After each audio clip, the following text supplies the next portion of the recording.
All right. And I believe we're live. Well, not live, but we're good to go on here in the Edison NOW podcast. And thank you for everybody tuning in on a Saturday. And it's a beautiful day outside today.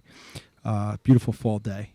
And today we have special guests regarding local elections going on here in Edison coming up in November.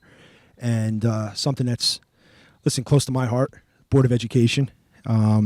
It's usually the forgotten elections in town. We spend the most money in our Board of Education. Majority of our tax money goes into the Board of Education. There's a lot of important issues going on. And even though I'm not personally running, I still care deeply about the future of our district. And today we had Column 5 reach out to us and wanted to sit down and have a conversation, and we're very glad to do it. And first up with us is an old friend, Tony DePasquale. Tony, do you go by Anthony? I go by Tony. Tony. Tony. All right. Yeah. Yep. Yeah.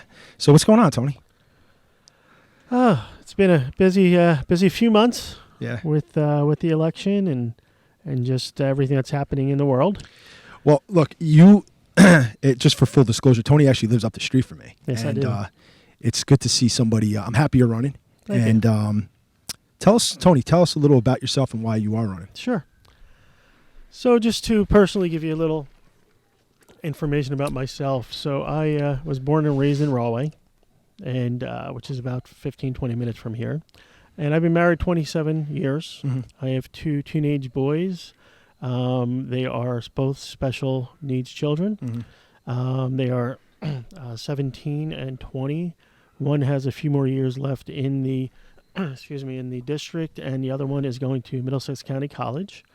And when I moved to Edison about 11 years now, I started attending some of the Board of Education meetings, and I started listening to what was going on.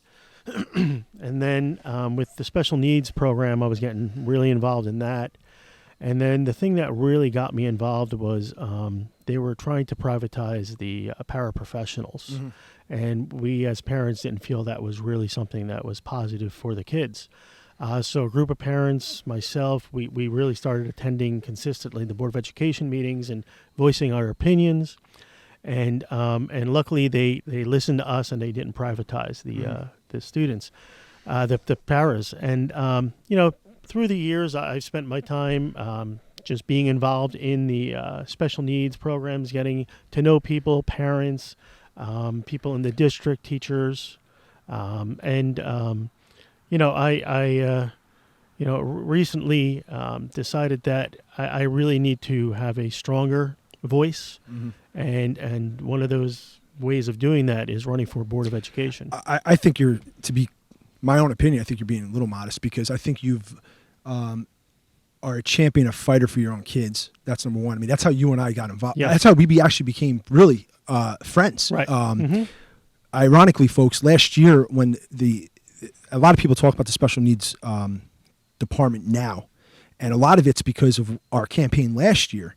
And a little backstory on that: when I got a phone call from a friend of mine, that a family that really had nowhere else to go. Right. Okay, and they involved a special needs child, an autistic child, and the first person I called after that was Tony. Right. And Shivy and I went to the individual's house, the family's house, and we spoke to the family. And Tony came in and advised us, because he was the first one that I thought of, because you sat there and you fought for your kids. Mm-hmm. I know the conversations that we've had, I know that you have, Right.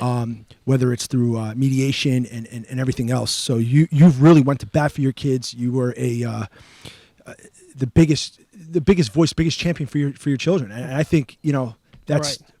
Yeah, as any parent would do, my life goal, once I had kids was to always be there for my kids. Right. No matter the situation. You have both your boys are both they autistic. both are. Yes, Yeah. they both are. And, it's a difficult journey Mm-hmm. that parents are on. Right. And, sometimes, yes, you have to really go full throttle and Right. you have to really fight for your kids. Mm-hmm. You also need to educate yourself with the law, which I have done. Advocating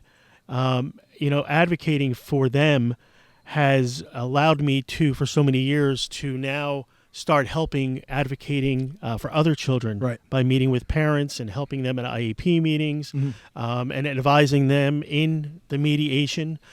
So it's kind of come full circle where I've been able to now spend my time, still fighting for my kids. Right. But because we have their programs pretty much set, I've now been able to reach out to other parents because to me, a lot of parents have been able to lean on you. Yeah. Let's be honest, they really No, have. they have. And Yes. we got lucky in our district because we got Dr. Bragan, who has a special ed background. Right. And you and I, when I put together that special needs meeting in January, you were there. You attended.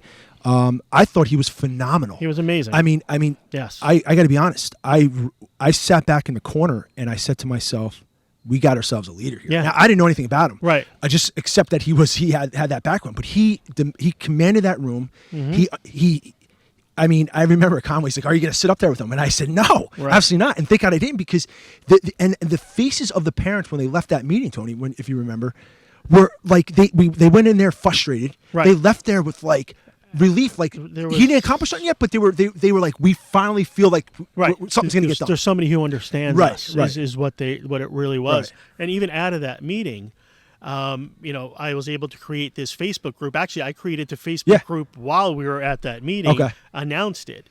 And now we have, well over 150 parents and some of the school districts, some of the school people, teachers and administrators are in the group. Right. And really, it's a good outreach for the parents to be able to talk with each other and communicate with each other.